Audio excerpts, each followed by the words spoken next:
ভগবান ও কিরাতের পবিত্র কাহিনী। একটি বনে এক সাধু তার কুটিরে বাস করতেন। এক কিরাত যখনই সেই পথ দিয়ে যেত, সাধুকে প্রণাম অবশ্যই করত।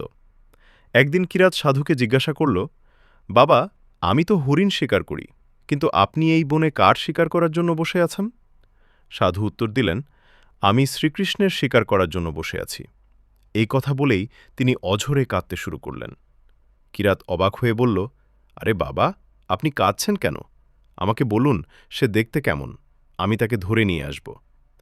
সাধু তখন ভগবানের সেই মনোহর রূপের বর্ণনা দিলেন।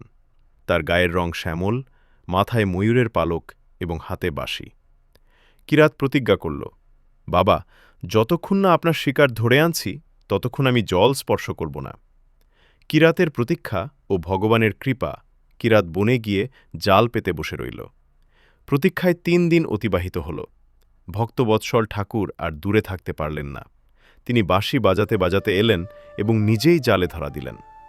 কিরাত কৃষ্ণের সেই ভুবনমোহিনী রূপ দেখে নিজেই তার প্রেমের জালে আটকে গেল।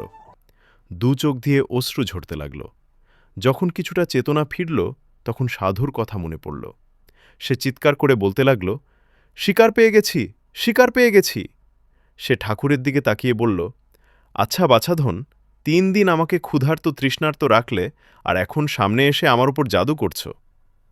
শ্যামসুন্দর তার সেই সরলতায় মুগ্ধ হয়ে মৃদু হাসতে লাগলেন।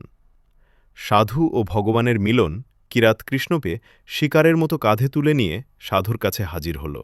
সে বলল, বাবা, আপনার শিকার নিয়ে এসেছি।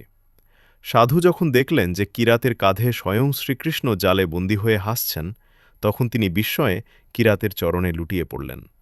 সাধু কাতস্বরে বললেন, হেলেন, হে নাথ, আমি শৈশব থেকে কত চেষ্টা করেছি, ঘরবাড়ি ছেড়েছি, ভজন করেছি, তবুও আপনার দেখা পাইনি।